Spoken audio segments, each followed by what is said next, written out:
It's no secret that New York City has been struggling with migrant issues recently, with many even labeling it as a full-blown crisis. However, steps are being made to combat this.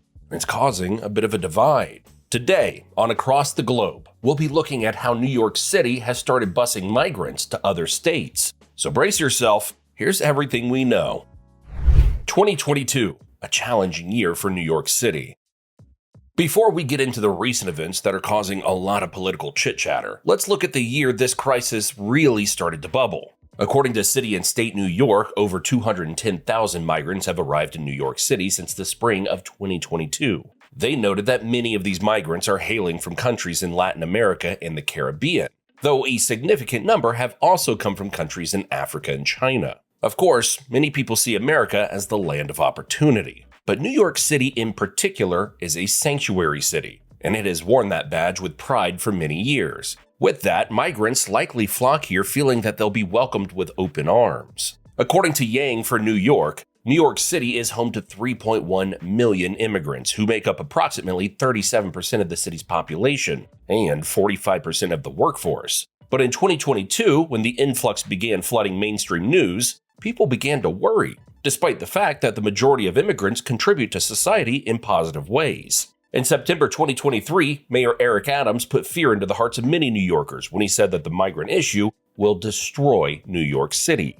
He added that he doesn't see an end to the problem either, and then even requested federal help. So, when the mayor is worried, how are residents of the city not going to be too? Well, according to Newsweek, a majority of New Yorkers believe that the arrival of tens of thousands of migrants to the city since April 2022 has now turned into a full-blown crisis. Furthermore, some residents have begun to feel unsafe in the city. However, it's been argued that the influx of migrants has not caused crime to increase in NYC. But according to the New York Post, 75% of the people who have been arrested in Midtown Manhattan in recent months from crimes like assault, robbery, and domestic violence are migrants. They added that in parts of Queens, the figure is more like 60%. And on any given day, Big Apple criminal court dockets are packed with asylum seekers who have run afoul of the law.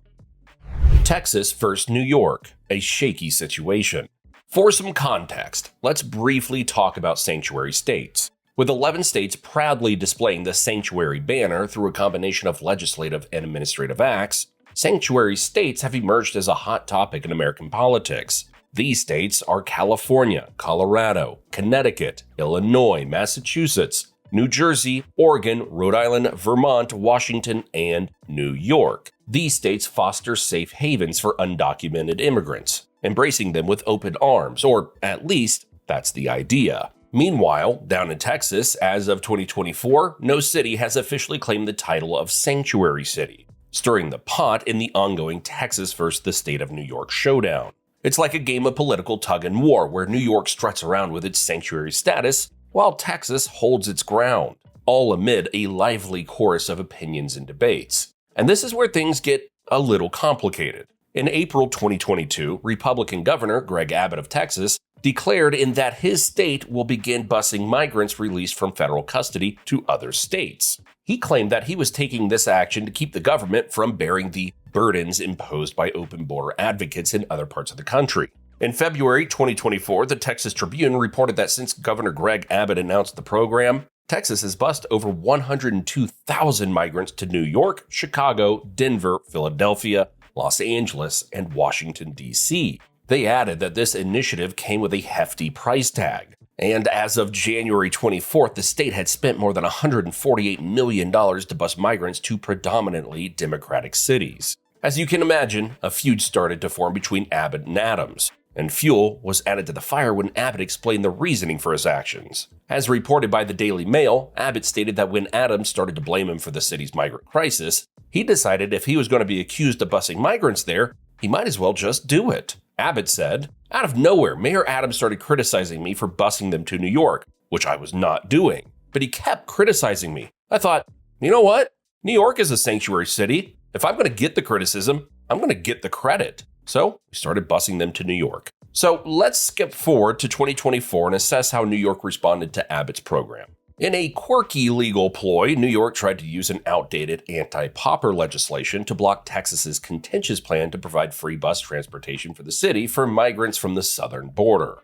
This 2-century-old law was originally designed to prevent municipalities from being financially responsible for the care of indigent individuals, effectively prohibiting the importation of paupers into the state. This law's justification dates back to a period when towns were worried about becoming overrun by the poor. In addition to drawing criticism, attempting to apply such an antiquated law in a contemporary setting shows how far states will go to manage immigration and resource distribution. However, in November 2024, the Texas Tribune reported that the lawsuit Mayor Eric Adams brought forward in January was dismissed. Justice Mary Rosado said in a sternly worded decision that the law is unconstitutional for several reasons. First, she stated that states are not permitted to regulate the interstate transportation of people based on their economic status, and added that the statute also violates a fundamental right, the right to travel. So the concern is still growing for Mayor Adams and the residents of his city. In October 2024, an NYC spokesperson told Fox News that the influx was exacerbated by Abbott,